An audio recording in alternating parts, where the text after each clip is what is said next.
T20चा number 1चा फलंदाज आणि भारताचा धडकेबाज सलामीवीर अभिषेक शर्मा काल पुन्हा एकदा शून्यावर बाद झाला। या T20 वर्ल्ड कपमध्ये अभिषेक सलग तिसऱ्या सामन्यात शून्यावर बाद झाला आहे आणि यामुळे त्याच्या नावावर एक अत्यंत लाजिरवाण्या विक्रमाची नोंद झाली आहे। नक्की काय आहे हा विक्रम जाणून घेऊया, पण त्याआधी आम्हाला नक्की फॉलो करा। T20 वर्ल्ड कपच्या इतिहासात आपल्या पहिल्याच 3 डावात शून्यावर बाद होणारा अभिषेक शर्मा पहिला भारतीय फलंदाज ठरला आहे।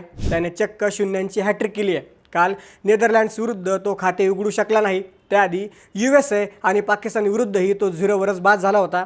यापूर्वी हा नकोसा रेकॉर्ड आशिष नेहराच्या नावावर होता, जो पहिल्या 2 डावात शून्यावर बाद झाला होता, पण अभिषेकने आता त्यालाही मागे टाकले।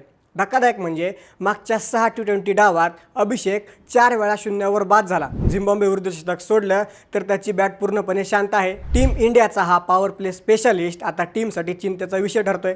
तुम्हाला काय वाटतं, अभिषेक फॉर्ममध्ये परत येईल का? कमेंटमध्ये नक्की सांगा आणि अशाच क्रिकेटच्या अपडेटसाठी आम्हाला नक्की फॉलो करा। बातमी म्हणजे थोडक्यात।